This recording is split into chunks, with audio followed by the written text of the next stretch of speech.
네, 이렇게 수요일 밤에 많이 피곤하시고 하실 텐데 이렇게 하나님의 말씀을 배우기 위해 나오신 모든 성도님들을 주님의 이름으로 환영하고 사랑하고 축복합니다.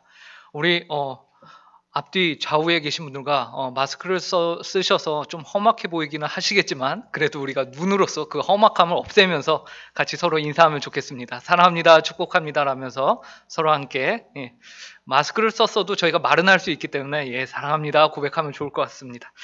오늘 저희가 함께 보실 말씀은 신약 성경 로마서 3장 10절부터 12절 세 절 말씀입니다. 로마서 3장 10절부터 12절 말씀입니다. 네, 제가 가진 성경으로 신약 242페이지인데요. 저희가 찾으신 줄 알고 한 목소리로 이 세 절 말씀을 함께 읽도록 하겠습니다. 시작. 기록된 바 의인은 없나니 하나도 없으며 깨닫는 자도 없고 하나님을 찾는 자도 없고 다 치우쳐 함께 무익하게 되고 선을 행하는 자는 없나니 하나도 없도다. 아멘. 지난 시간에 우리는 칼빈 주의 5대 교리가 만들어지게 된 배경 그리고 역사적인 상황들을 함께 살펴보았습니다. 1517년 비텐베르크에서 이제 독일의 비텐베르크에서 루터가 95개조 반박문을 이제 붙이면서 이제 시작이 된 종교 개혁이 그 종교 개혁이 신앙의 기준이 이전에는 이제 로마 카톨릭 시대에는 그들의 전통 로마 카톨릭에서 가르치고 있던 그 전통이나 아니면 교황의 권위에 의해서 풀어진 성경의 해석들 그런 것에 이제 있었다면은 그것이 온전히 누구에게로 넘어오냐면 성경 말씀에게로 넘어오는 그러한 사건이 이제 있었습니다. 그래서 이 종교개혁은 이제 루터로부터 시작을 했고 그 다음에 칼빈에 의해서 좀 더 체계적으로 자리를 잡아가기 시작했어요. 종교개혁 기간이 이 치열하게 구교와 신교가 많이 싸우고 그 가운데서 이제 치열하게 유럽 전역으로 이제 퍼지면서 굉장히 안정적으로 다가옵니다. 그 안정적으로 다가올 때에 많이 자리를 잡고 있는 그때에 네덜란드에서 칼빈의 이러한 신학, 개혁 신학이 이런 개신교 신학이 잘못됐다라고 주장하는 사람이 등장을 해요. 그 사람이 누구였죠? 아르미니우스. 너무 확실하게 다들 잘 알고 계셔서 감사합니다. 야코비우스 아르미니우스가 그런 주장을 해요. 아이러니한 것은 이 아르미니우스의 스승이 베자였습니다. 근데 이 베자라는 사람은 누구였냐면 칼빈의 제자였어요. 칼빈의 후계자였습니다. 그러니까 칼빈의 후계자의 제자가 그 스승의 학문이 그 스승의 신앙이 모두 잘못됐다라고 한 것이죠. 그는 레이던 대학교에서 학생들을 가르치면서 만나는 학생들에게 그 종교개혁자들의 교리가 틀렸다라면서 외치고 다녔어요. 비록 그는 1609년에 이제 사망을 하게 되죠. 그러나 그의 영향력은요, 그 이후에 더욱더 힘을 얻게 됩니다.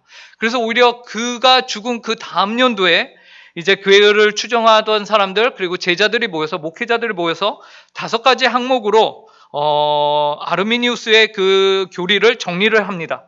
그리고 그것을 네덜란드 정부에다가 제출을 해요. 그것을 이제 학론서라고 합니다. 그리고 이들을 학론파라고 부른다고 우리가 지난 시간에 배웠어요. 이 사건으로 네덜란드 교회뿐만 아니라 그 사회가 발칵 뒤집히고 분열이 일어나기 시작을 하는 거예요.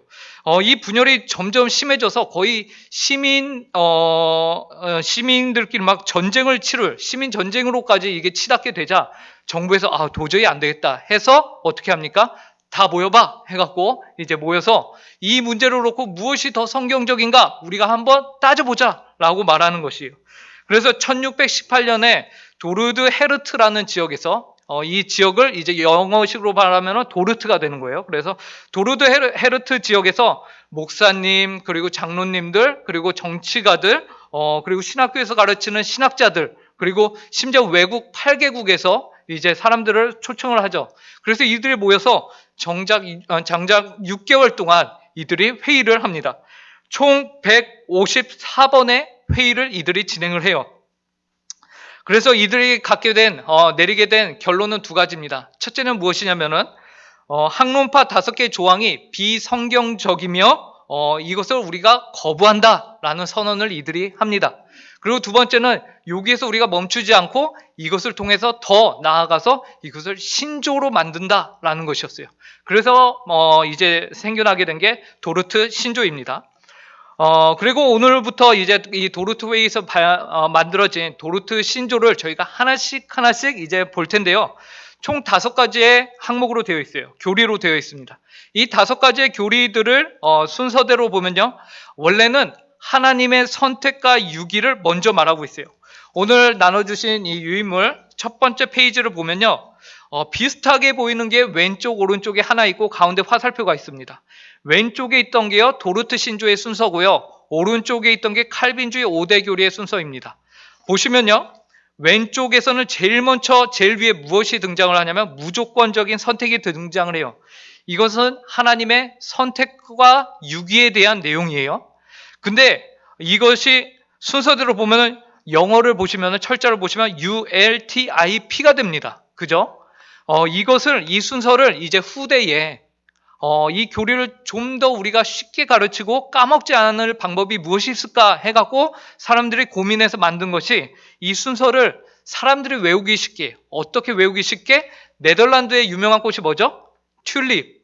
그래서 이 튤립의 순서에 맞춰서 배열을 해보자 해갖고 한 게 오른쪽에 이제 튤립이라는 것입니다. 그래서 칼빈주의 5대 교리예요. 그래서 순서를 보시면은 원래 1, 2, 3, 4, 5로 돼 있던 게 이제 바뀌면서 3번이 제일 위로 올라가서 3, 1, 2, 4, 5가 되는 겁니다. 예. 그래서 저희는 이제 이 시간에 이 부분들을 하나씩 배워 나갈 텐데요. 한 주에 하나씩 배울 텐데요. 오늘은 저희는 그러면은 이 튤립의 순서를 따라서 먼저 전적 부패라는 내용에 대해서 저희가 배우도록 하겠습니다. 자, 여러분들에게 질문을 한번 보시죠. 들어가는 말에 사람은 태어나면서부터 선하게 태어납니까? 악하게 태어납니까? 예. 한번 스스로에게 질문을 해보십시오. 사람은 이거 많이 들었던 질문인데 예, 그렇게 표정을 지으시는 분들도 계신데요. 우리가 너무나도 잘 알고 있죠. 성선설과 성악설을 우리가 잘 알고 있습니다. 맹자와 순자에 대한 이야기죠. 이분들을 우리가 잘 알고 있어요. 중국의 철학자였던 맹자는 인간의 본성이 나면서부터 어떻다고 했죠? 선했다라고 했어요. 이것을 성선설이라고 해요. 그래서 사람은 본래 하얀 백지와 같이 태어나고 살면서 어떻게 됩니까? 백지에 검은 그런 먹들이 묻기 시작하는 거죠. 그러면서 어떻게 돼요? 까매지는 거다라고 말해요. 그래서 이 세상의 더럽고 악한 환경과 그리고 주변의 경험들을 통해서 그 선함이 점점 물들어서 악인이 되는 것이다라고 말해요. 그러나 이것이 그 사람 가운데 아무리 악한 자라 할지라도 뭐라고요? 그 안에 선함이 숨어 있다라고 해요. 그래서 강도짓을 하고 도망가는데 가다가 우물가에 아기가 빠지는 상황을 봐요. 그런 강도가 어떻게 해요? 그 아기를 구하더라라는 겁니다. 왜 구해요? 그것 봐라. 그 안에 사람 안에 어쨌든 선함이 있다라는 것을 이렇게 말합니다. 반대로 순자는 뭐라고 합니까? 성악설을 주장하죠. 그래서 나면서부터 악하다라는 거예요. 그것을 어떻게 하냐? 이것 봐라. 아기가 나면서부터 누가 가르쳐주지도 않았는데 젖달라고 울지 않느냐? 이게 무엇을 말해요? 나면서부터 지 밥그릇을 챙기려는 그런 인간의 본능, 그러한 동물과 뭐 다를 바 없는 그런 본능을 갖고 태어나는 것이다 라고 말하는 것입니다. 그래서 누가 가르쳐주지 않아도 본성적으로 천상 이러한 취하는 그런 욕심을 갖고 있는 존재다라는 거예요. 그렇다면 여러분은 성악설이 맞는 것 같습니까? 아니면 성선설이 맞는 것 같습니까? 재밌는 것은요, 이 두 가지 주장 다요 공통점이 하나 있어요. 그 공통점이 무엇이냐면요, 이 두 가지 주장 다 수양을 강조하고 있다라는 것이요. 그러니까 시작은 악했든 선했든 상관없이 이 두 가지 다 무엇을 말하고 있냐면 수양을 통해서 이들이 선을 행할 수 있다. 이들이 악했다면은 그 수양을 통해서 선으로 바꿀 수 있고, 선했다면은 이들이 살면서 자신에게 오는 그 악함을 수양을 통해서 이렇게 막을 수 있다라고 하는 것이. 그래서 둘 다 보면요, 수양을 이렇게 강조합니다. 근데 수양이 무엇인가요? 제가 사전을 찾아봤어요. 수양은 몸과 마음을 갈고 닦아 품성이나 지식, 도덕 따위를 높은 경지까지 끌어올리는 것. 그것이 수양이에요. 그러니까 한마디로 계속해서 훈련하고 자신을 돌아보고 깨우침을 깨닫게 되면은 그 삶 속에서 높은 경지에 이르게 된다라는 것이죠. 그렇다면 이제 이 수양의 문제까지 함께 우리가 생각을 했을 때에 여러분, 성악설이 맞습니까? 성선설이 맞습니까? 네. 아무래도 우리가 교육을 잘 받았기 때문에 그래도 성악설이지, 인간은 나면서부터 죄인이야 라고 생각을 할 것입니다. 그런데 우리가 지난주에 배운 것을 보니까요, 우리가 종교개혁의 계승자들 아닙니까? 그죠? 우리가 종교개혁의 그 루터와 칼빈의 그 신학과 신앙을 우리가 계속해서 지금까지 이어받고 있는데, 그렇다면 우리의 기준은 뭐가 되어야 합니까? 말씀이죠. 예, 종교개혁의 우리가 후계자들이니까. 그래서 말씀에서 무엇이라고 말하는지 우리가 한번 보면요, 오늘 우리가 함께 읽었던 본문 말씀입니다. 로마서 3장 10절부터 12절, 이 말씀 함께 읽어볼게요. 시작. 기록된 바 의인은 없나니 하나도 없으며 깨닫는 자도 없고 하나님을 찾는 자도 없고 다 치우쳐 함께 무익하게 되고 선을 행하는 자는 없나니 하나도 없도다. 아, 그래, 이 구절 보니까 뭐라고요? 그래, 의인이 없구나. 역시 성선설이 확실하네 라고 우리가 생각할 수 있어요. 그런데 여러분, 성악설이나 성선설이나 다 무엇에 집중한다고 했죠? 수양에 집중한다고 했어요. 그죠? 수양은 무엇입니까? 본인의 힘으로 이 죄의 문제를 해결할 수 있다라는 것이 수양이거든요. 그러면은 우리는 어떻게 봐야 되는 거죠? 성악설이나 성선설이나 다 아니다로 우리가 봐야 되는 거예요. 왜요? 수양의 문제가 걸려 있으니까. 우리는 무엇입니까? 선하게 태어났거나 악하게 태어났거나 그게 문제가 아니라 인간은 성경이 뭐라고 말하죠? 그냥 죄인이다라고 말하고 있어요. 인간은 죄인인 것이에요. 선한 짓을 해도 인간은 뭐예요? 죄인이에요. 악한 짓을 하면요? 죄인이에요. 인간이 악한 짓을 했기 때문에 죄인입니까? 성경은 그렇게 말 안 해요. 그럼 뭐예요? 죄인이니까 악한 짓을 한다라고 말하고 있는 것입니다. 여러분, 얼핏 보면요, 이 구절들 우리가 생각해요. 성악설이 더 맞는 것 같다라고 하는데, 그것을 우리가 성경은 더 집요하며 더 정확하게 우리에게 말해주고 있는 것이에요. 아까 제가 말씀드렸는데요, 성악설도 결국에는 악한 인간이라도 무엇을 통해서 높은 경지에 이르냐? 바로 수양을 통해서. 즉 인간 스스로의 힘과 노력으로 그가 처한 악함의 문제를 해결할 수 있다고 가르치고 있는 거예요. 하지만 성경은요, 인간에게 이러한 가능성, 이러한 능력, 힘 없다라고 말하고 있는 겁니다. 그런 가능성이 우리에게는 없다고 가르치는 것이 바로 성경이고요. 그것을 오늘 우리가 배우는 이 주제는 뭐라고 말하고 있죠? 전적 타락으로 말하고 있는 것입니다. 전적 타락. 반대로요, 인간이 악하지만 그래도 인간의 힘으로 할 수 있다라는 것을 외친 사람이 누구냐면 바로 학론파, 아르미니우스가, 바로 알미니안주의가 이러한 주장을 한 것입니다. 우리에게 그래도 가능성이 있지 않냐라는 것이죠. 그래서 오늘 칼빈주의 5대 교리의 그 첫 시간으로 전적 타락에 대해서 저희가 함께 배우는데요, 이 문제는 인간 스스로에게 죄의 문제를 해결할 수 있느냐 없느냐, 그것을 우리가 함께 보고자 하는 것이에요.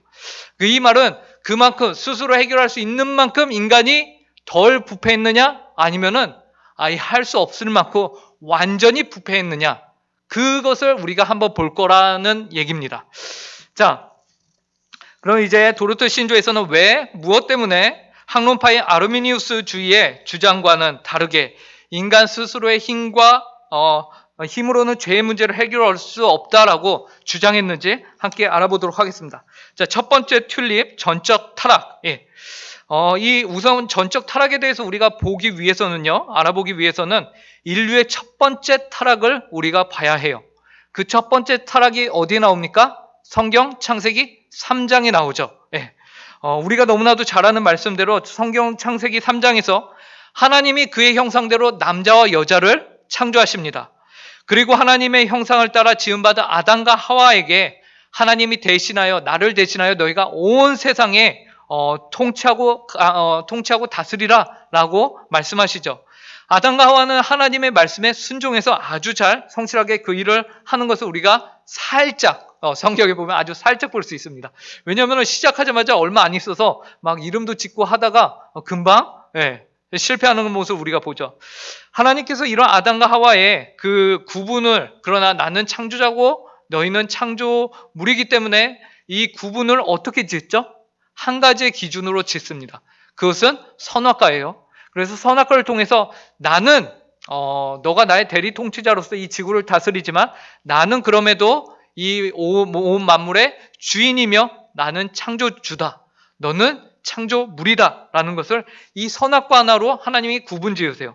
그래서 선악과를 먹는 날에는 너희가 정령 죽을 것이다. 라고 말씀하시죠. 이 땅의 모든 것이 가하나 그 한 가지만은 하나님이 제하셨습니다. 근데 이 말을 반대로 하면 어떤 말이냐면요. 죽을 것이다의 반대가 무엇입니까? 살 것이다. 먹으면의 반대는 안 먹으면. 그러면 안 먹으면 어떻게 되겠다는 거예요? 영원히 살 것을 하나님께서 약속하신 것이에요. 그런데 여러분들 아담과 하와가 이 언약, 약속을 지킵니까? 못 지킵니까? 예, 못 지키죠. 못 지킵니다. 하나님의 형상으로 지음받았다는 것은 그들에게는 하나님과의 언약, 하나님의 명령을 지킬 수도 있고 안 지킬 수도 있는 내 안에 자유의지가 있었어요. 근데 그 자유의지를 이 아담과 하와가 무엇을 했습니까? 안 지키는 일에 사용을 했던 것입니다. 그런데 그 결정에 따라온 결과가 무엇입니까? 그것은 너희는 정령 죽으리라 라는 하나님의 말씀이었어요. 이것은 이미 아담과 하와가 알고 있던 사실이죠. 그럼에도 이들은 하나님의 말씀보다 무엇을 택한 것입니까? 자신의 욕망을 택했다라는 것이에요. 그런데 선악과를 따 먹은 후에 아담과 하와가 죽었나요? 네? 죽었나요? 안 죽었죠? 우리 눈에는 그들은 바로 죽지 않아요. 그들은 멀쩡하게 살아있는 것 같아요. 대신에 그들에게 변화가 찾아옵니다. 어떠한 변화죠? 성경을 보니까 자신들이 벌거벗음을 파악하게 돼요. 알게 돼요. 그리고 수치심을 느낍니다. 이것은 그 전까지는 그들이 파악하지 못했어요. 그러나 죄를 지음으로 인해서 어떻게 됩니까? 자기 자신에게 집중하기 시작하는 거예요. 그러면서 무엇을 발견합니까? 자신이 수치스럽고 부끄러움을 발견하는 겁니다. 그리고 내 뼈 중에 뼈요 살 중에 살이라고 했던 그 고백은 무엇으로 바뀝니까? 당신 때문입니다 라는 원망으로 바뀌어버리죠. 아담은 하나님이 내게 보내신 저 여자 때문입니다 라고 말해요. 누구를 원망하는 거예요? 하나님을 원망하는 거예요. 예, 그리고 하와는 뭐라고 하죠? 뱀이 나를 꿰었습니다 라고 해요. 그 안에는 가로 열고 누가 창조한 가로 닫고 뱀이 나를 꿰었습니다 할까요? 하나님 당신이 창조한 뱀이 나를 꿰었습니다 라는 것이에요. 결국 아담과 하와 모두 누구를 원망합니까? 하나님을 원망하고 있는 거예요. 그러면 정말 이들의 말처럼 아담은 여인 때문에 그리고 하와는 뱀 때문에 죄를 범했냐라는 거죠. 당연히 아니에요. 아니에요. 그들에게는 하나님의 말씀을 지킬 수 있는 자유의지가 있었습니다. 하지만 그들은 지키지 않기로 그들의 자유의지를 사용했고요. 이제 그들에게 찾아온 가장 큰 변화는 그들이 죽었다라는 거예요. 아니, 멀쩡하게 산다니까요? 아니에요. 그게 죽은 겁니다. 왜 그렇죠? 목사님 무슨 말씀입니까? 멀쩡하게 목사님이 성경을 잘 모르시네. 이렇게 생각하시는 분들도 계실 텐데 아담과 하와에게 나타난 가장 큰 변화, 수치심, 원망 그런 것을 떠나서 가장 큰 변화가 무엇인지 아십니까? 하나님을 두려워하기 시작했다라는 것이. 하나님을 두려워하기 시작했습니다. 그리고 그분을 피하기 시작했습니다. 이는 아담과 하와가 비록 육신적으로 말하고 하나님과 대화하고 숨을 쉬고 걸어 다니고 하지만 하나님이 보시기에 너희는 나와 이제 관계가 없구나 라는 것이에요. 나와 무관한 존재가 되었구나 라는 것입니다. 하나님과 무관한 존재가 되어버린 것, 그것이 무엇이냐면 사망입니다. 성경에서 말하는 사망의 정의는요, 숨을 쉬고 밥을 먹고 그게 아니라 무엇이냐면 1차적 사망은 하나님과의 관계가 단절된 것, 하나님과 무관한 존재가 되는 것, 그것이 바로 사망입니다.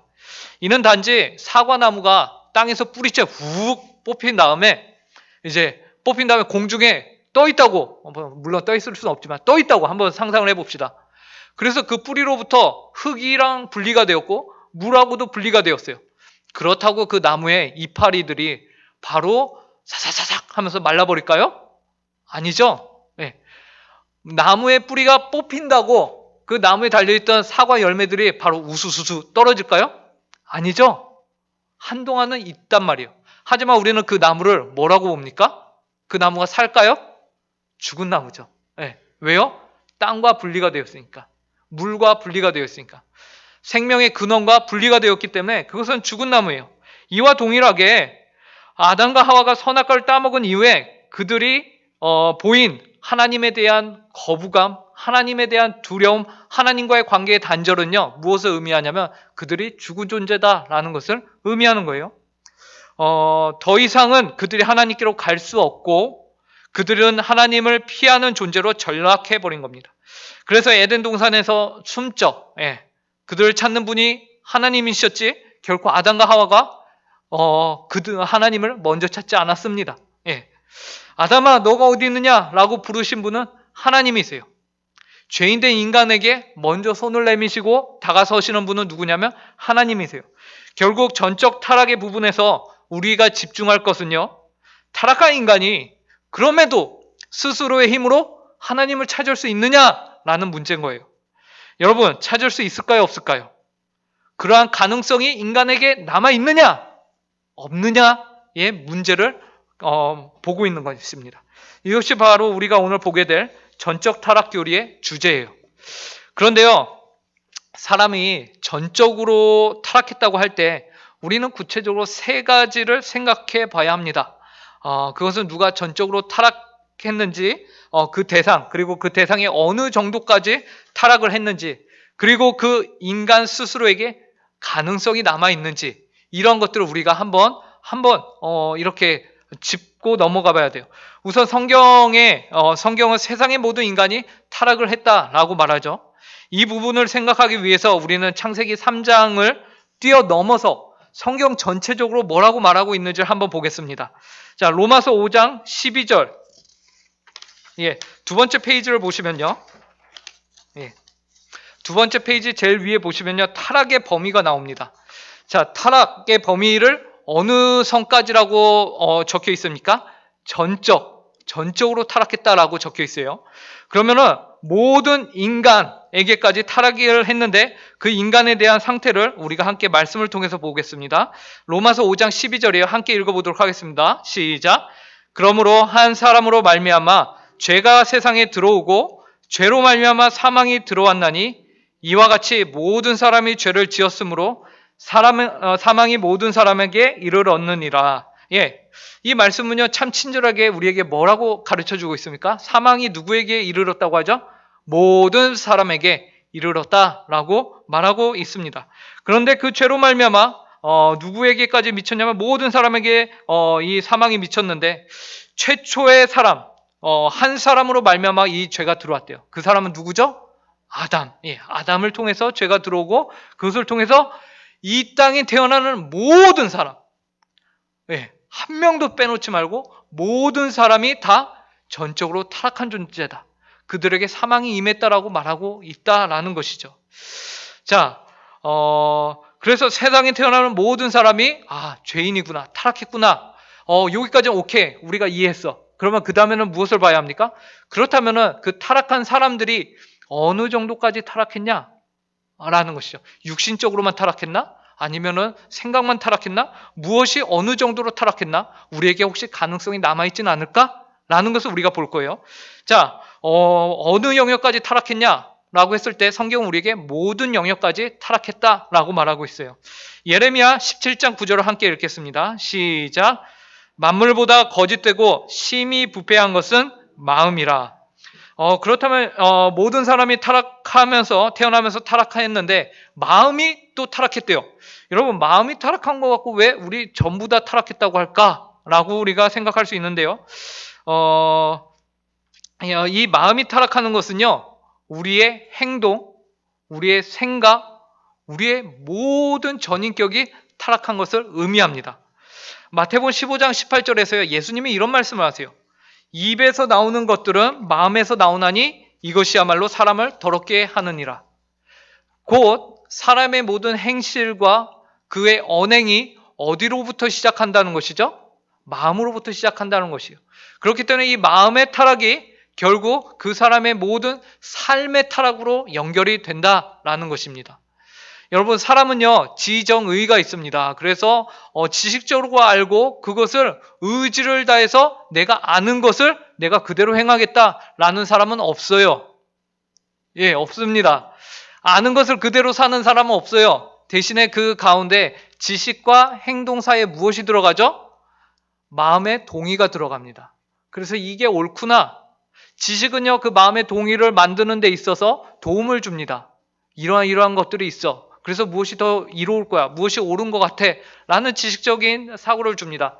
그 다음에 마음의 동의가 일어나서 우리의 의지를 다해서 행동으로 옮겨지는 것이에요. 그러면 정작 우리의 행동을 결정하는 것은 무엇이냐? 마음이다라는 것이에요. 그런데 이 마음이 어떻게 됐다고 하죠? 심히 부패했다라고 성경은 말씀하고 있는 거예요. 그 무엇보다 더 부패한 것이 바로 마음이다. 만물보다 거짓되고 심히 부패한 것이 마음이다라고 말씀하고 있는 것이에요. 우리 모두는 무엇인가 결정을 내립니다. 그런데 그 결정의 기준이 마음인 것이죠. 그 마음에서 좋고 선하다고 생각하는 행동, 태도 모두 자신이 가지고 있는 지식을 종합해서 살아가는 것이에요. 그래서 만물보다 거짓되고 심히 부패한 마음을 갖고 있는 우리는 이전에 모든 사람, 태어나는 모든 사람이 죄인인데 그 한 사람 한 사람이 마음까지 다 부패했어요. 상상이 가십니까? 이 지구에 존재하는 모든 사람들의 마음까지 다 부패했다. 예, 좀 절망적이네요. 그럼 이제 인간의 능력은 어떨까요? 그런 인간들에게 조금이나마 능력이 남아있을까요? 마음까지 부패한 인간에게 더 이상의 가능성은 없을까요? 에베소서 4장 19절 함께 읽어보도록 하겠습니다. 시작. 그들이 감각 없는 자가 되어 자신을 방탕에 방임하여 모든 더러운 것을 욕심으로 행하되.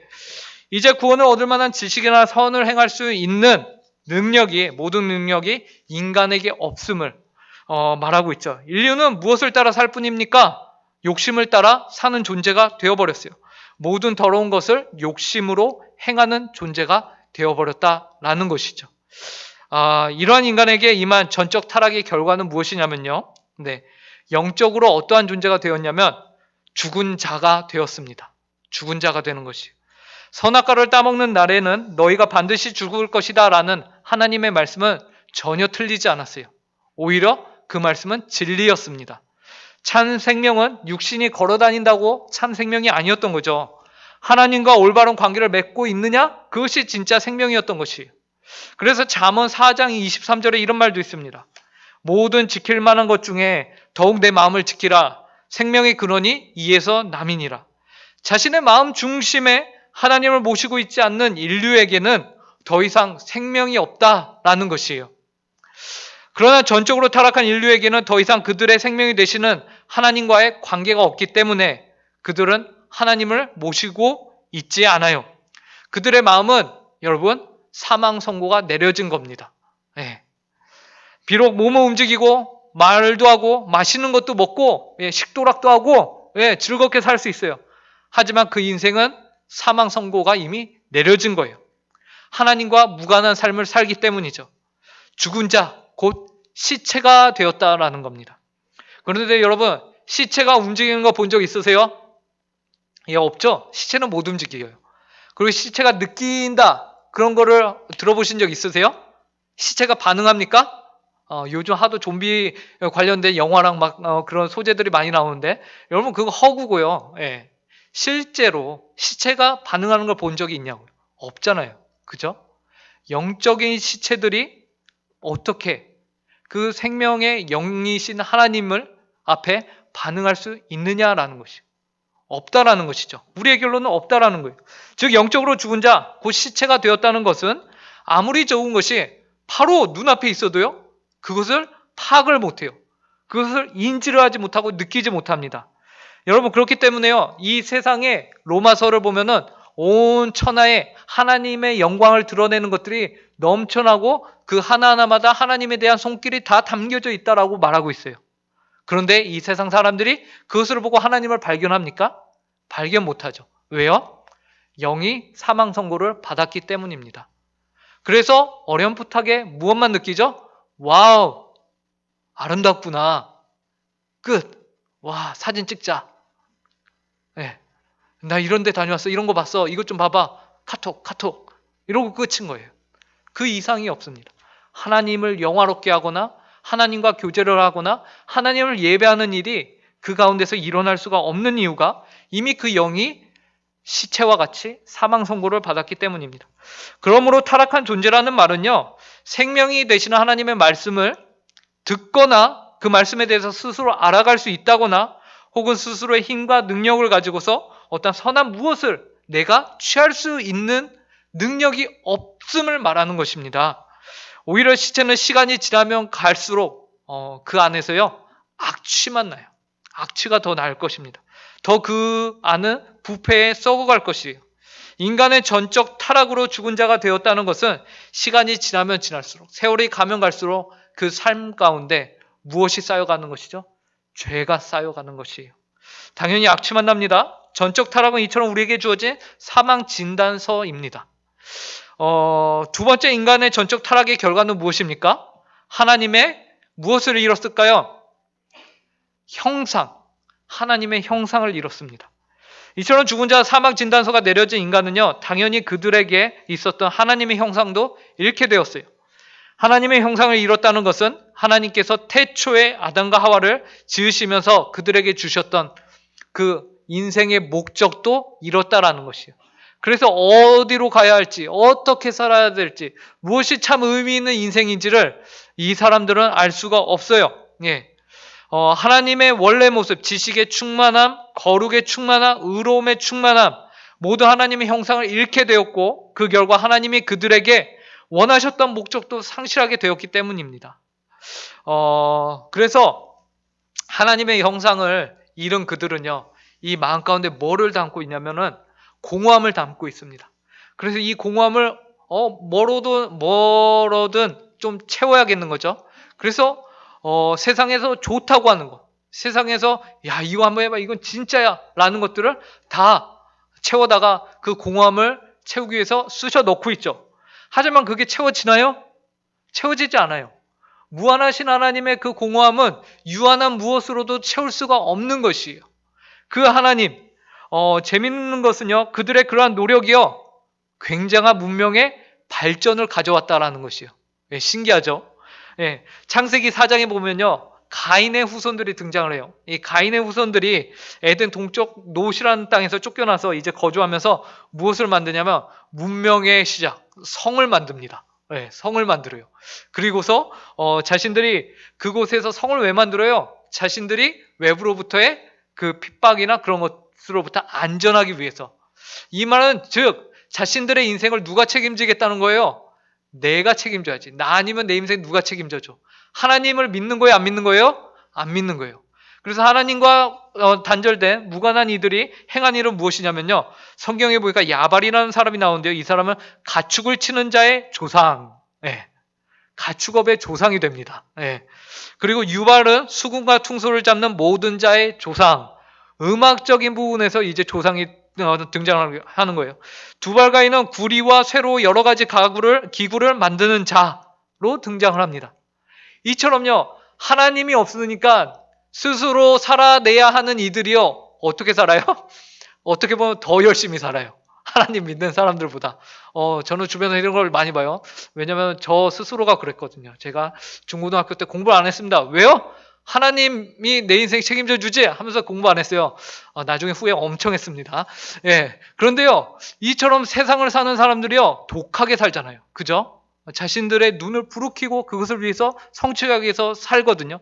왜 그래요? 이들에게는 하나님이 없기 때문에 그렇습니다. 그 공허함을, 자신의 불안함을 무엇으로 채워야 돼요? 자신의 주먹으로, 자신의 힘으로, 자신이 가진 것으로 채워야 합니다. 그들의 불확실한 미래를 보장받으려고 하는 거예요.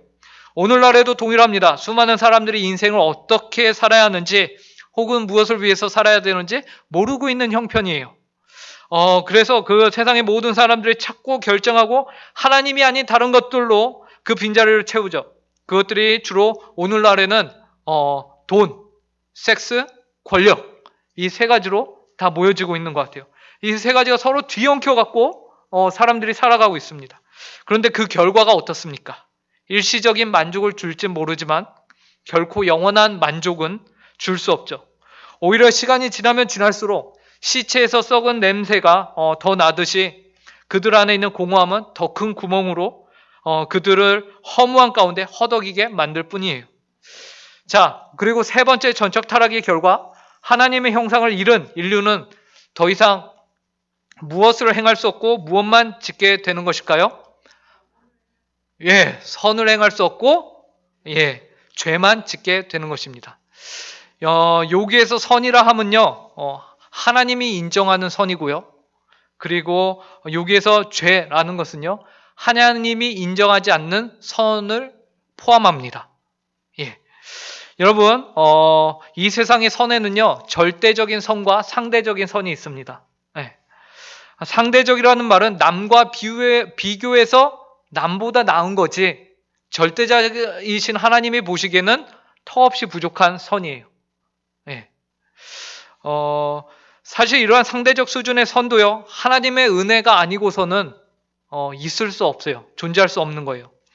하나님께서 이 세상을 보존하시고 우리에게 최후의 심판을 계속해서 최후 심판을 보류하시는 가운데서 이 모든 것들이 가능케 됐기 때문에 하나님의 은혜다라고 볼 수 있는 것이죠.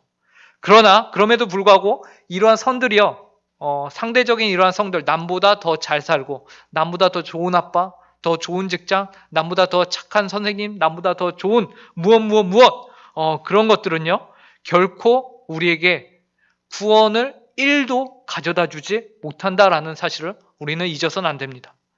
우리가요, 정작 이 세상을 살면서 취해야 하는 것은 구원인데, 그 구원이 아닌 다른 것들만 잔뜩 채워갖고 나만의 성을 쌓아갖고 산다고 해서 그것이 무슨 유익과 도움이 있겠습니까? 상대적 선은 우리의 구원을 책임져주지 못해요. 우리로 하여금 죄의 문제를 궁극적으로 해결해주지 못하는 선이다라는 거예요.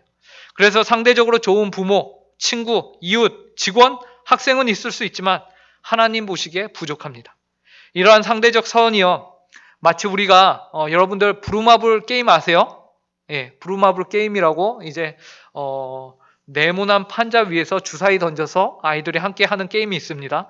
근데 그 게임이요, 좀 재밌는 게 은행이 있어요. 그래서 주사위를 돌려서 이제 지구를 한 바퀴 돌 때마다 돈을 받아요.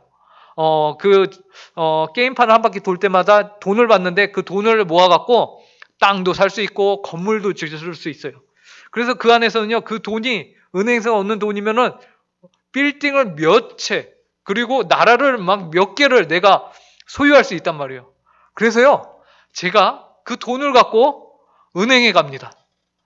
그래서 여기 대교 1층에 있는 우리은행에 가서 이 돈을 제 통장에 입금하고자 합니다 라고 하면은 그 사람들이 저를 어떻게 보죠? 예, 바로 연락 올 거예요. 정신병자가 지금 여기 활보하고 다닌다고. 예, 여러분 왜 그래요? 그 돈은 그 게임 안에서만 소용이 있는 거예요. 예, 소용이 있는 거예요. 여러분, 상대적인 선이요, 이래요. 우리가 이 세상을 아무리 잘 살고 우리가 이 세상에서 아무리 취하는 그 모든 것들이요, 이 세상이라는 게임에서만 유용한 거지 절대 우리의 구원에 1도 도움이 안 됩니다. 1도 도움이 안 돼요. 우리가 취하는 그 모든 것들이요, 하나님을 제외한 그 모든 것들이요, 이 세상을 살면서 우리에게 필요합니다. 또 하나님은 그것을 우리에게 선물로 주셨고 우리 보고 가꾸고 그것을 다루라고 해서 하셨어요. 하지만 여러분, 그것으로 우리가 구원을 이룰 수 있다라는 생각은 1도 가져서는 안 되는 것이에요. 이처럼 타락한 인류에게는요, 절대로 그들이 스스로 취할 수 있는 그것으로부터 하나님의 구원에 이룰 수 있는 것은 하나도 없습니다. 타락의 결과 하나님께서 인간에게 주신 그래서 이 자유의지는요, 더 이상 자유라는 말이 무색해지죠. 그래서 어떤 의지로 변하게 되냐면 노예 의지가 되어버리는 거예요. 이 노예 의지라는 단어는요, 마틴 루터가 이제 처음에 사용을 했는데요, 여전히 인간에게는 자유롭게 선택할 수 있는 능력이 있지만 전적으로 타락한 인류는 그 자유를 결코 선한 일을 위해서 쓰지 않을 것이다. 왜요? 그 본성이 이미 악한 쪽으로, 마음이 생각과 행동을 다 책임진다고 했잖아요. 근데 그 마음이 이미 부패하여서 기울어 있기 때문에. 그렇다고 하나님이 야, 이것은 너는 무조건 악한 것만 택해, 그렇게 하시는 게 아니고요, 그냥 자신의 자유, 내가 하기 싫은데 억지로 이걸 했어. 이게 아니고요. 자기가 원해서 합니다. 무엇을요? 악을 행하는 것을요. 예. 이러한 노예 의지의 예는요. 우리가 어디서 찾아볼 수 있죠? 예. 예. 바로 자기 자신을 보면 됩니다. 예. 나 자신을 보면 돼요. 여러분들이 죄를 지을 때 어땠어요? 나는 정말 하기 싫었는데, 아이씨, 어쩔 수 없이, 안 하면 죽인다고 해서 어쩔 수 없이 제가 죄를 지었습니다. 이런 사람은 아무도 없거든요. 죄를 지을 때 다들 어떤 마음으로 짓는지 아시죠? 예, 좋아서 지어요. 그리고 얼마 안 가서 후회하는 거죠. 이처럼 우리의 심령은요, 이미 부패해서 기울어 있다라는 것이에요. 이러한 심령을 어떻게 우리가 갖고 있는 우리가 어떻게 이것을 고칠 수 있습니까? 우리의 힘과 능력으로는 안 되는 거예요. 우리는 전적으로 타락한 존재들임을 이제 말하고 있죠. 어쨌든 우리 스스로를 보면 우리가 택하는 자유가 철저히 죄를 향해서 달려가고 있다는 것을 우리가 봅니다. 심지어 지금도 그것들이 멈추지 않고 있다는 사실이 우리를 섬뜩하게 만드는 거죠. 그래서 사도 바울도 어떻게 한탄합니까? 로마서 7장 22절 24절까지 뭐라고 하죠? 내 속사람으로는 하나님의 법을 즐거워하되 내 지체 속에서 한 다른 법이 내 마음의 법과 싸워 내 지체 속에 있는 죄의 법으로 나를 사로잡는 것을 보는도다. 오라 나는 공고한 사람이로다. 이 사망의 몸에서 누가 나를 건져내라 라면서 한탄하죠. 태초에 아담과 하와에게는 자유의지가 있었으나 이제 타락한 인류에게 남은 것은 그 자유의지가 누구의 강요나 압력이 없어도 자연스럽게 언제나 죄를 향하고 있는, 그리고 하나님으로부터는 멀어지고자 하는 노예의 의지만 있다라는 것이. 루터는 그래서 존 에크라는 사람과의 토론에서요, 다음과 같이 말했습니다. 이 노예 의지에 대한 루터의 말을 우리가 함께 읽어보도록 하겠습니다. 이 페이지 박스 안에, 가운데 있는 박스 안에 있는 글입니다. 우리는 인간에게 있는 자유의지와 힘과 지혜와 인간이 고안해낸 모든 신앙을 경멸합니다. 간단히 말해 우리 안에는 은혜를 받을 만한 것이 아무것도 없습니다. 예. 이런 현실 앞에서 오늘날 아르미니우스 주의는 학론파는 무엇 때문에, 도대체 왜 이토록 모든 것이 명확한데 왜 그들은 우리의 말을 안 듣고 왜 그들은 이 전통 신앙을 저버리면서 아직도 인간에게는 가능성이 있다라고 외치는 걸까요? 예. 여러분, 사실 학론파도 인간의 타락을 인정합니다. 예, 인정해요. 그래, 우리도 타락했지라는 것을 부인하지 않아요. 우리도 타락했어. 하지만 타락 자체를 부인하지는 않지만 그것이 전적인 타락은 아니야라고 외치는 것이 바로 이 학론파 아르미니우스예요. 이들은요 뭐라고 하냐면요, 우리가 타락은 했지만 부분적으로 타락했어라고 말하는 거예요. 그래서 우리가 여전히 타락한 상태이지만 열심히 노력하면은 우리 스스로 하나님을 찾을 수 있고 우리 스스로 하나님의 율법을 다 이룰 수 있어 라고 말하고 있는 것입니다. 우리는요 공동체예요. 아담으로부터 우리까지 한 인류로 쫙 묶여 있는데 이들은 그렇지 않아요. 개별적이에요. 개별적으로 나눕니다. 그래서 각계 전투를 하고 있는 거예요. 지난 시간에 살짝 말씀드렸듯이 이들도 목사고 신앙을 갖고 있던 사람들이었습니다. 네, 이것이 또 저희를 굉장히 곤란하게 만드는 부분인데요. 네. 이들이 이렇게 선택한 이유는 또 심지어 선한 의도였습니다. 그 선한 의도가 뭐였냐면 하나님 편에서 하나님을 변호하자라는 거였어요. 그래서 지옥에 가는 사람들이 하나님의 택하심이 없기 때문에 지옥에 갔다라고 하면은 이들은 누구 때문에 가는 것이냐? 하나님 때문이 되지 않느냐? 안 돼. 이 책임을 하나님께 두면 안 되고 사람에게 옮겨버리자라는 거죠. 그래서 사람 때문에 니들이 안 믿어서 그래 라는 것으로 바뀌어버린 것이요.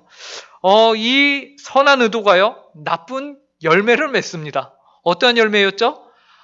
구원에 있어서 그 주도권이 하나님께 온전히 100% 있던 것이 1대 99, 그래도 너한테 1%의 잘못이 있을 거야. 그것 때문에 너 지옥 가는 거야. 이렇게 간다거나, 아니면 5대 5 이렇게 간다거나. 제가 이 나눠지는 것이 참 기분이 좋지는 않더라고요. 예. 제가 살짝 지금 다른 쪽으로 빠질 뻔했는데 다시 정신을 잡고 뭔 얘기냐면요. 궁금해 하실까봐. 제가 교통사고가 났는데, 오토바이랑 부딪혔는데, 저는 부딪힘을 당했다 생각했는데, 제 과실이 40%가 나오더라고요. 예, 그래갖고, 억울해갖고, 방금 이 몇 대 몇 하는데 욱해갖고, 저도 모르게. 예. 자, 어쨌든 죄송합니다. 자, 여러분, 이들이 선한 의도를 가지고 했지만, 나쁜 열매를 맺었습니다. 나쁜 열매를, 가져왔어요. 그것은 무엇이냐면, 100% 하나님께만 있어야 하는 것을요, 그 지분을 자기들이 뜯어온 거예요. 근데요, 이게요, 어떤 결과를 낳았냐면, 그 몇 퍼센트의 지분으로 인해서 이들에게 주도권이 생겨버린 겁니다. 하나님께만 있던 주도권이요, 나에게도 이런 주도권이 있잖아. 그게 뭐예요? 당신이 안 믿었습니다. 그래? 그러면 하나님이 믿고 싶게 하셔도 내가 거부할 수 있는 거네? 내가 안 믿을 수 있는 거네가 돼버린 겁니다. 그러면 나중에는 하나님이 이 온 인류를 구원하고자 해도 온 인류가 다 같이 우리 안 믿어 하면은 어떻게 돼요? 못 믿는 게 되는 거예요. 그렇게 되면 어떻게 됩니까? 여러분? 지옥에는 완전히 만원이 되는 거고 천국에는 들어갈 수 있는 사람이 아무도 없는 그런 일까지 벌어지고 마는 거예요. 여러분, 그러한 선한 의도였지만 악한 열매를 낳을 수 있는 것이 우리가 사는 세상이 너무나도 많아요. 우리는 그렇기 때문에 항상 기준을 무엇으로 잡아야 되냐? 내가 이것을 보기에 내가 선하지 보다 말씀이 뭐라고 말씀하고 있느냐? 라는 것에 우리가 기준을 잡아야 되는 것이에요. 결국 이러한 논의가 인간에게 가능성을 찾는 방향으로 돌아가게 됩니다. 아직 인간이 전적으로 무능하거나 타락하여서 전혀 구원을 이루지 못하는 존재가 아니라 헛된 희망을 주게 되는 것이에요. 예, 헛된 희망을 주는, 정작 실제로는 그들에게 가능성이나 희망이 없는데, 당신에게 가능성이 있습니다. 라면서 그들에게 계속 힘을 주니까 뭐가 되는 거예요? 희망 고문이 되는 거예요. 마치 실제로 본인들이 할 수 있는 것처럼 착각을 하게 만드는 것이죠. 결론적으로 아르미니우스주의에 이처럼 결국에 이들의 결국은 구원의 최종 결정자가 하나님이 아닌 것으로 만들어요. 자, 이러한 모습이요 21세기 우리가 살아가는 오늘날에도요 여전히 남아 있습니다. 여러분 좀 소름 돋는 게 무엇이냐면요, 아르미니우스는 1609년에 사망해요. 근데 1610년부터 이 사람의 주장이 막 힘을 얻기 시작합니다. 그리고 이 학론파가 결국에는 다 정죄를 당하고 지금 이 세상에 살아있지도 않아요. 하지만 이들의 주장은 오늘날에도 교회와 우리의 생활 가운데 여전히 남아있다는 것은 굉장히 무서운 것입니다. 이들의 생각과 사상은 죽지 않아요. 계속해서 남아있습니다. 그렇기 때문에 우리는요, 이것을 배우고 계속해서 이것을 경계하면서 우리는 살아야 하는 것이에요. 자, 오늘날 많은 사람들이 전도를 하죠. 전도를 안 하죠? 예. 저조차도 안 하네요. 생각해보니까. 예. 전도를 안 합니다. 반성이 되네요. 예. 그런데 예전에 전도를 많이 할 때가 있었습니다. 그죠? 한국교회가 전도를 열심히 할 때가 있었어요. 그때 질문으로 무엇을 외쳤는지 아십니까? 지금 주님께서 당신의 마음의 문 앞에서 당신을 기다리고 있습니다. 당신의 문을 여십시오. 당신이 문을 열고 주님을 영접하시면은, 받아들이면은 주님이 그 즉시로 당신과 함께 들어가 당신과 함께 먹고 마실 것입니다. 예. 이게 무슨 말씀이죠? 요한계시록 3장 20절 말씀입니다. 예.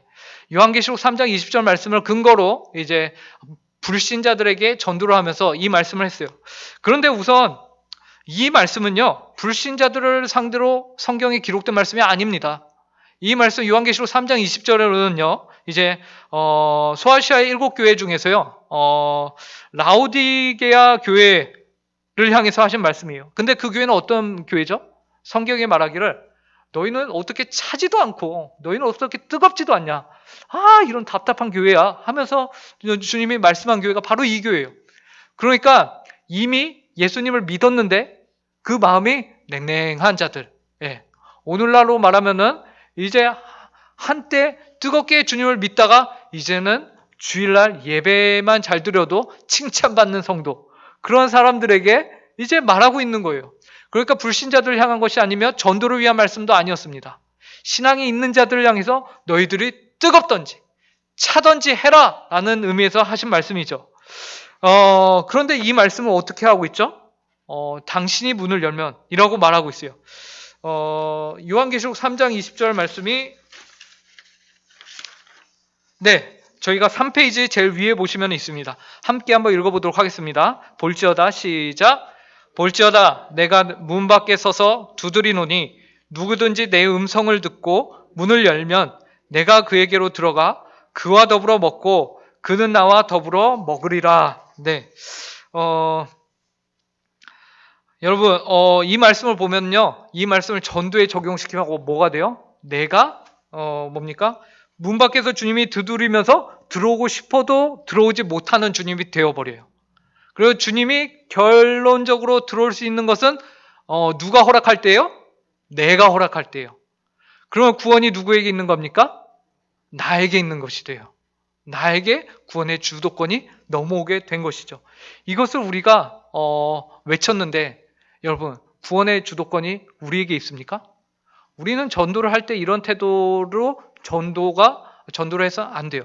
전도는 철저히 하나님의 은혜가 그 사람을 감동시키고, 그래서 그 사람이 하나님을 기다리며 하나님께 매달려야 하는 것이지 주님이 그 사람께 매달리는 게 아니에요. 참 성도가 되는 그 순간에 그 누가 하나님보다 위에서 마치 위에 있는 자리에 있는 것처럼 하나님 들어오십시오라고 말합니까? 아니죠. 자신이 엎드려서 자신의 전적인 타락과 부패를 하나님 앞에 한탄하면서 내가 어쩌지 못하는 그 상황을 하나님 앞에 고백하면서 제발 살려주십시오라고 애원하는 게 구원이죠. 네. 하지만 우리가 역사적으로 봤을 때 하나님이 이러한 방법을 또 사용하셨어요. 그래서 수많은 사람들이 그럼에도 불구하고 예수님을 믿을 수 있게 되었다는 것. 그래서 여기서 우리가 한 가지 얻는 교훈은 무엇이냐면, 저건 잘못됐지 하면서 우리가 나를 세우고 그 사람들 길 가다가 아니 요한계시록 3장 20절 말씀 갖고 전도를 아직도 한단 말이야. 이 사람 가서 수요 성경 공부를 좀 들어야겠구만 하면서 막 그 사람을 나무랄 것이 아니라 우리는 이런 상황을 겪게 되면 어떠한 자세를 취해야 됩니까? 나는 전도하고 있나? 먼저 나 자신을 한번 돌아봐야 되는 것이고요. 그 다음에 전도할 때 나는 어떻게 전도해야 되는가? 그런 나 자신을 돌아볼 수 있는 마음으로 우리가 수요 성경 공부를 임해야 된다는 것입니다. 우리가 이 시간 배워가는 것들이요, 남을 향한 칼이 되어서는 안 되고요, 나 자신을 향한 칼이 되어야 하는 것이요. 자, 그래서 우리가 오늘날에 이제 전도에 대해서 이런 부분에 있어서 우리가 잘못 사용하면 안 될 것입니다. 왜냐하면은 구원의 주도권이 하나님이 아니라 우리가 가지고 오는 것이기 때문에 그렇습니다. 그리고 또 당신 잘못이 아닙니다 라는 것도 오늘날의 또 하나의 문제예요. 이것은 무슨 말이냐면요, 오늘날 이 아르미니우스의 신학이요, 굉장히 교묘하게 한국 사회에 들어와 있어요.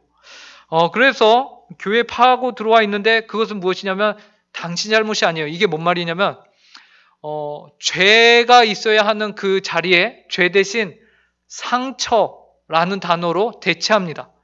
그래서 누군가가 이제 잘못을 했어요. 그래서 그 잘못에 대해서 이제 우리가 혼을 내고 징계를 내리기도 하죠. 그런데 그러면 그 사람의 기분이 나빠요. 그래서 어떻게 합니까? 교회를 안 나옵니다.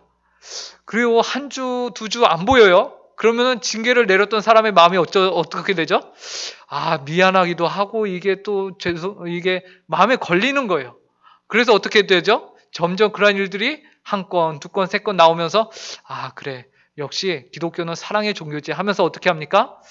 죄라는 단어를 빼버리고 대신에 무엇으로 바꾸죠? 상처. 당신이 잘못한 게 아닙니다. 당신이 지은 죄는 당신 때문이 아니에요. 당신이 과거에 겪은 그런 악함 때문입니다 라는 거예요. 이건 좀 여러분들과 나누기 좀 창피할 수도 있고 어려운 이야기도 하는데, 그리고 또 몇몇 분들은 또 이 시간 또 약간 오해 아닌 오해를 하실 수도 있을 것 같은데, 제가요 어릴 때요 동네 형들에게 끌려간 적이 있습니다.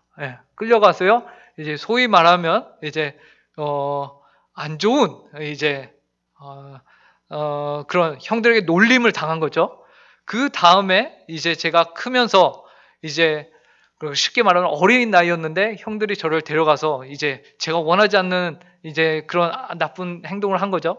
그 다음에 이제 제가 나중에 혹시 제가 그러한 일들을 행한다라고 했을 때 여러분 그 죄가 제가 과거에 했던 그 경험으로 말미암아 하는 죄일까요?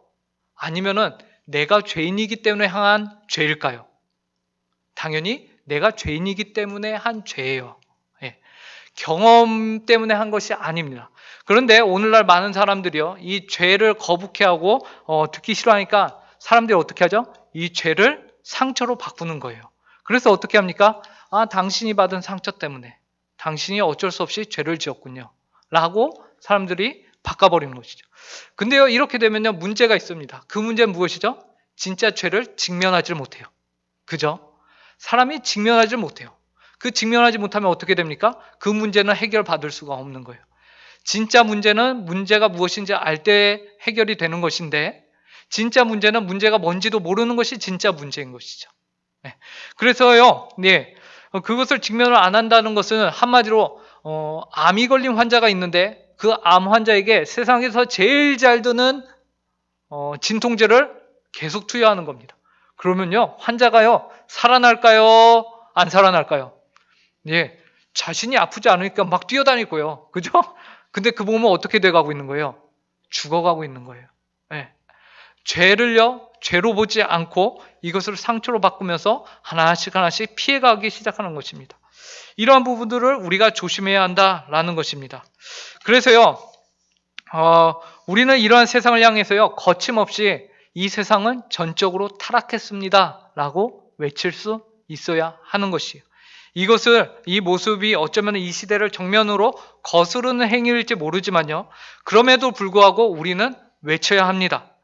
진리는 모든 사람들이 전적으로 타락했기에 오직 그 사실을 깨닫고 온전히 하나님을 의지해야만 살 수 있다라는 메시지를 전하는 것이에요.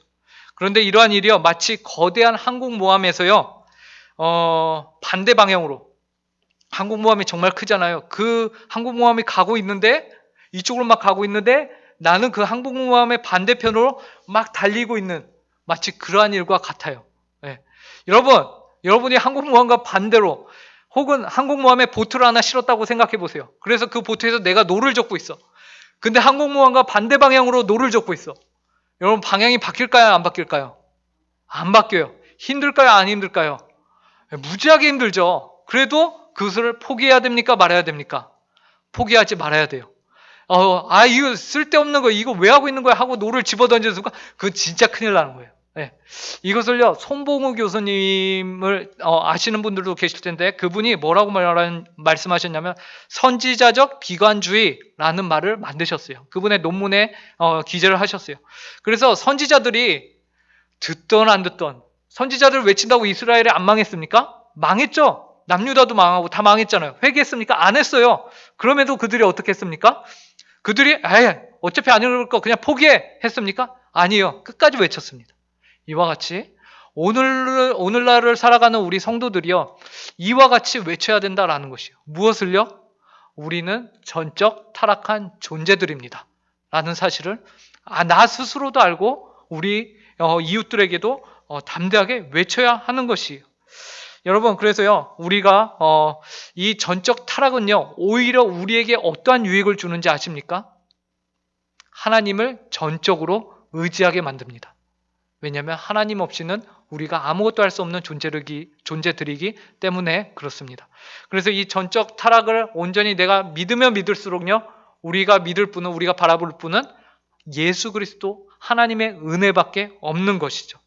그래서요, 첫 번째 튤립 향기를 내다를 보시면요, 우리가 이제 이 전적 타락에 대해서 배웠기 때문에 우리가 다음과 같이 살아야 됩니다. 첫째는 시체와 같은 나에게 생명을 주신 하나님의 은혜에 감사하며 살아야 합니다. 예. 두 번째는요, 매 순간 나를 살아가게 하시는 하나님을 전적으로 의지하며 살아야 합니다. 의존하며 살아야 돼요. 그리고 세 번째는 전적으로 타락하여 스스로 하나님을 알 수도 찾을 수도 없는 세상을 향해서 우리가 외치며 살아야 하는 것입니다. 예, 그래서 우리가 이 전적 타락을 단순히 머리로만 아는 것이 아니라 우리의 마음을 다해서 하나님의 뜻한 바를 우리가 알고 내가 누구인가? 나는 하나님의 은혜가 더욱더 필요한 자들이구나, 자구나 라는 사실을 알므로 하나님을 더 의지하고 그분의 말씀을 선포하는 우리 성도님들 되시길 바랍니다. 기도하겠습니다. 하나님 아버지 참으로 감사합니다. 우리가 죄인이며 부족하며 하나님 아버지 저희가 정말로 전적으로 타락하여서 부패하여서 저희 가운데 가망이 가능성이 전혀 없는 자들임을 오늘 이 시간 보았습니다.